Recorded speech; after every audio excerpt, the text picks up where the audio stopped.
Дали се подготвува терен за предвремени парламентарни избори, откако опозицијата ја актуализираше темата, а власта ги предупреди да внимаваат што посакуваат. Социјалдемократите го вперија прстот кон владеачкото мнозинство, обвинувајќи дека престои тешка година во која, според нив, власта ќе се обиде да го манипулира народот со лажни и нереални ветувања, како што наведуваат оттаму.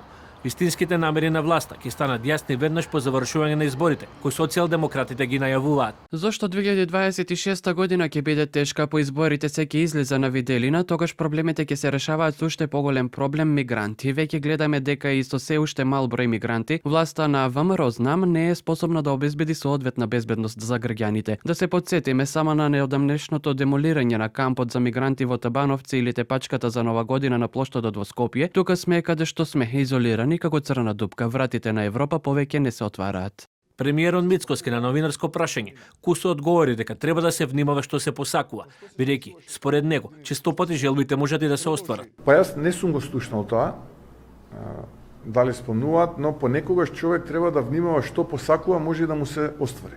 Со официјален став се изјасни од ВМРО ДПМН. Оттаму велат дека социјалдемократите се користат со стари приказни добро познати на јавноста. Уште зборат за мигранти кои не постојат, за задолжувања кои не постојат, за дупки во буџетот кои не постојат, но знаеме дека на нив уште не им е јасно дека ние државата не ја водиме како они што ја водеа. Ако тие сакаат да носат мигранти во 2018 година, ние нема да носиме. Ако тие го задолжуваа народот и нашите поколенија, ние нема да ги задолжуваме. Ако тие го оставија буџетот со дупки и празен, ние тоа нема да го направиме. 2026 година ќе биде година на враќање на вашите долгови и заеми, но 2026 година ќе биде и година на унапредување на економскиот раст, зголемување на плати и пензии, подигнување на животниот стандард на граѓаните како и нови работни места, инвестиции и фабрики. Дали ваквата реторика на власта и опозицијата остава простор за распишување предвремени парламентарни избори, останува да се види во периодот што следува.